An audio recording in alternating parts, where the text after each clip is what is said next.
కనిపించేదే నల్లకొండరాయ స్వామి దేవాలయం. ఈ దేవాలయం కడపనత్తం గ్రామంలో ఉంది. బైరెడ్డిపల్లి నుండి 4 కిలోమీటర్ల దూరంలో ఉన్న పురాతన గ్రామం ఇది. ఈ గ్రామంలో నల్లకొండరాయ స్వామి దేవాలయాన్ని నల్లకొండమనాయుడను పాలెగారు స్థాపించారు.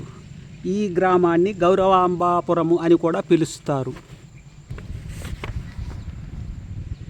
శ్రీనివాసుడు ఇక్కడ పుట్టలో బాలుడై ఉండగా ఒక ఆవు పాలిస్తూ ఉండేదని, అది గమనించిన కాపరి కర్రతో కొట్టాడని, ఆ దెబ్బతో పుట్టలో ఉన్న స్వామికి తగిలి కుడి చెంప ముక్కయి పుట్ట ఆకారంగా ఏర్పడింది శిలారూపం అని స్వామివారు చెబుతారు. ఈ ఆలయం 12వ శతాబ్దంలో నిర్మించబడినట్లు తెలుస్తోంది. చరిత్ర కథనాలను బట్టి 10వ శతాబ్దంలోనే ఆలయం ఉండేదని తెలుస్తోంది. 30 అడుగుల పొడవు, 25 అడుగుల వెడల్పుతో ప్రవేశ మండపము, 30 అడుగుల పొడవు వెడల్పు గల నవరంగ మండపము, 20 అడుగుల వెడల్పు 40 అడుగుల పొడవు గల గర్భగుడిపై 30 అడుగుల ఎత్తున గోపురం నిర్మించబడినది. నల్లకొండపై నెలకొన్నందున స్వామివారిని నల్లకొండరాయ స్వామిని పిలుస్తారు. కడపనత్తం ధర మహానాయంకాచార్య నల్లకొండమనాయుడు యుద్ధములో శత్రువులను ఓడించినందుకు గుర్తుగా తన విజయ చిహ్నముగా తన పేర పర్వత వ్రతమును స్థాపించి నల్లకొండరాయ స్వామిగా పిలిచారు. తరువాత కాలంలో స్వామివారికి ఎర్రకొండమనాయుడు, ఆ తరువాత కాలంలో బోడికొండమనాయుడు, ఆ తరువాత కాలంలో దనకొండమనాయుడు, ఆ తరువాత కాలంలో తిరుమల నాయుడు కడపనత్తంపాళ్యాన్ని పరిపాలించారు.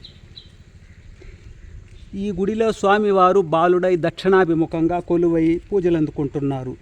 వెనుక పూర్వకాలం నాటి నల్లకొండరాయ స్వామి ప్రతిమ నేటికి పూజలు అందుకుంటున్నది. ఉత్తర దిక్కున గాలి గోపురం అర్ధాంతరంగా ఉంది.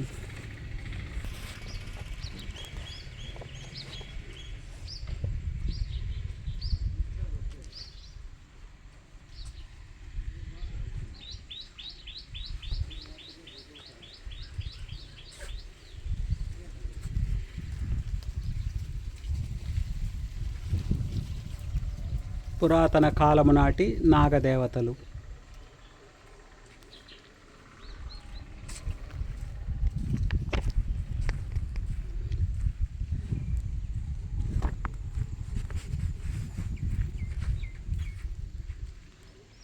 ఆగ్నేయమున యాగశాల, తూర్పున శిథిల నిర్మాణములు, నైరుతిలో ధ్వజస్తంభము ఉన్నాయి.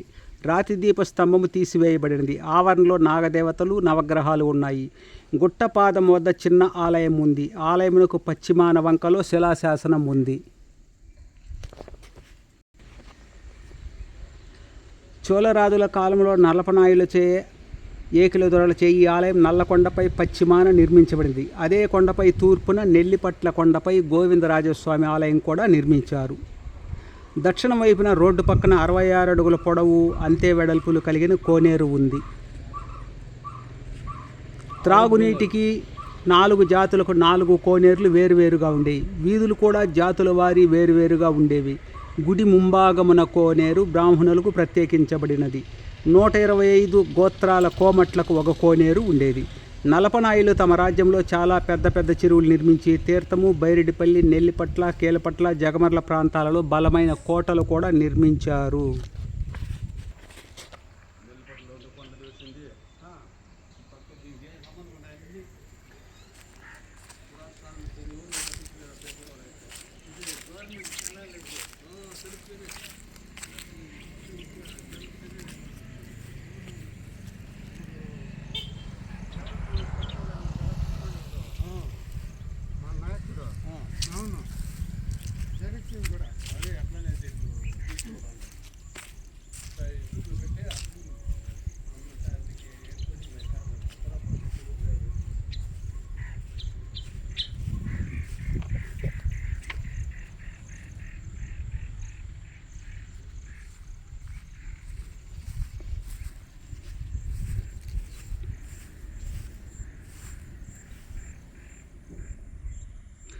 ఈ ఆలయానికి చెరువు కింద చాలా భూములు కేటాయించబడి ఉండేవి. అనేక రకాల మాన్యాలు ఇస్తూ కీలేరి కడపనత్తంగా సగం గ్రామం పిలువబడింది. చెరువు నిర్మాణం తర్వాత కీలేరి కడపనత్తం నేటి గ్రామంతో కలిసిపోయింది. బ్రిటిష్ వారు ఆలయ నిర్వహణకు ఒక కమిటీని ఏర్పాటు చేసి నడిపించి అధిక ఆదాయమును పొందారు. ఇంత ఎక్కువ భూములు గుడికి అవసరం లేదని బ్రిటిష్ ప్రభుత్వం చాలా భూములను రైతులకు పంచి ఉత్సవ నిర్వహణ కొరకు 333 రూపాయల 3 దమ్మిడీలు ఇచ్చే ఏర్పాటు చేసింది. ఆ ఆనవాయితీ మన ప్రభుత్వం కూడా కొనసాగించినది. ప్రస్తుతం ఆలయంలో నిత్య పూజలు, శనివార పూజలు, మాస పూజలు, పండుగ పర్వనందు పూజలు, వైకుంఠ ఏకాదశికి ఒకరోజు తిరునాళ్ళు, శివరాత్రి తరువాత 9 రోజులు ఉత్సవాలు జరుగుతాయి. ఆలయంలో భక్తులకు తీర్థ ప్రసాదాల వినియోగము ఉంటుంది. ఈ ఆలయానికి 7 గ్రామాల్లోనూ భక్తులు సొంత భూమాన్యములు కేటాయించి తిరునాళ్ల సమయంలో ప్రసాదాలు సమకూరుస్తున్నారు. తిరుమల ఆలయ తరహా అన్ని వాహనాలకు ఇక్కడ ఉత్సవాలు జరుగుతాయి.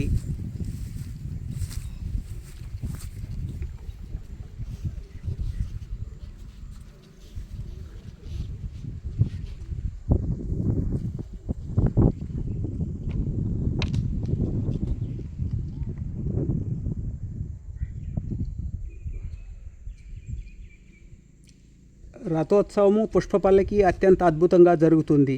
ఇప్పటికి 4 తేర్లు ఈ ఆలయానికి శిథిలం కాగా చివరలో జాలారి కొయ్యలతో చేయబడిన రథం 25 అడుగుల ఎత్తైన నిర్మాణము. మడుగు తేరును బ్రాహ్మణులు తమ వీధి గుండా లాగి వదలగా మైల తేరును మిగిలిన వీధులందు శూద్రులందరూ లాగేవారు. కడపటి రోజున 12 మంగళహారతులు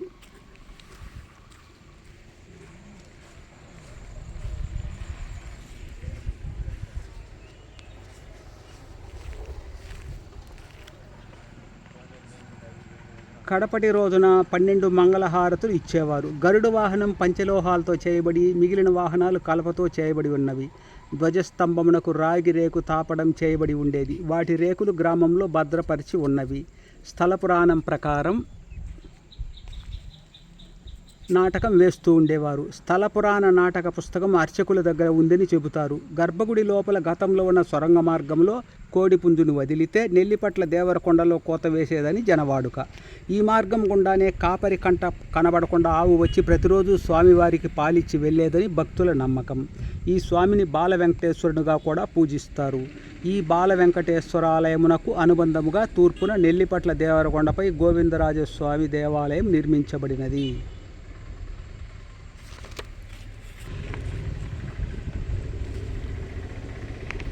తూర్పు, దక్షిణ, పశ్చిమ దేశాల రాజులందరికీ కడపనత్తం దండుదారిగా ఉండేది.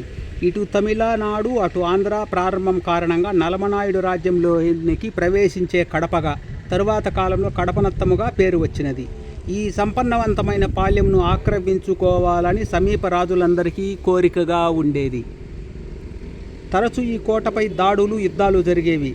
1757 సంవత్సరంలో మరాఠీ సేనాని బల్వంతరావు పేర్నంబట్టు నుండి తలుపుల కనుమగుండా ప్రవేశించి ఈ కోటపై 3 వారాలు యుద్ధం చేసి పాలెగాన్ని ఓడించి ఆర్కాటు నవాబు మహమ్మద్ అలీ నుండి బాకీ పడిన పన్నులకు గాను కడపనత్తంను స్వాధీనం చేసుకున్నాడు. 7 కిలోమీటర్ల దూరంలో కనుమలో ఆగ్నేయం నుండి కడపనత్తమునకు రావాలంటే తలుపుల కనుమగుండా దూరి రావాల్సిందే. ఈ తలుపు తీస్తే కడప దాటినట్టు.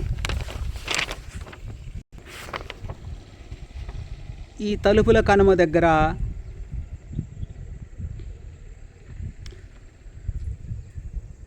తలబుర్రాల బావి ఉండేది. పూర్వం దొంగలు ప్రయాణికులను దోచుకొని తలలు నరికి ఈ బావిలో పారవేసేవారట. ఇక్కడ దక్షిణ నుండి వచ్చే దాడుల మూలంగా కవలమర్రి అనే నగరము పూర్తిగా శిథిలమైనది. 1768 సంవత్సరంలో హైదరాలీ పెద్దినాయని దుర్గాన్ని ఆంగ్లేయుల నుండి స్వాధీనం చేసుకోగా హైదరాలీ స్వాధీనంలోని వెంకటగిరి కోటను నాయకనేరి కనుమగుండా వచ్చి కల్నల్ స్మిత్ ఆధీనంలోని బ్రిటిష్ సైన్యం స్వాధీనం చేసుకున్నది. ఇంకొకసారి హైదరాలీ, మరోసారి ఆర్కాట్ నవాబులు, ఇంకోసారి మరాఠీలు యుద్ధం చేసి కడపనత్తంను తిరిగి స్వాధీనం చేసుకున్నారు. మరాఠీల దండు సగం మంది సిపాయిలు, సగం మంది దొంగలుగా నటించి కడపనత్తం కోటను అగ్నికి ఆహుతి చేశారు. బ్రిటిష్ పాలనలో 1818 సంవత్సరం వరకు విశాల ఆర్కాట్ జిల్లాలో 9 తాలూకాలలో పెద్ద తాలూకాగా కడపనత్తం కొనసాగినది. బ్రిటిష్ కోర్టు కూడా ఉండేది. అప్పటిలో పలమనేరు తాలూకా కేంద్రంగా కడపనత్తం ఉండేది. ఉండు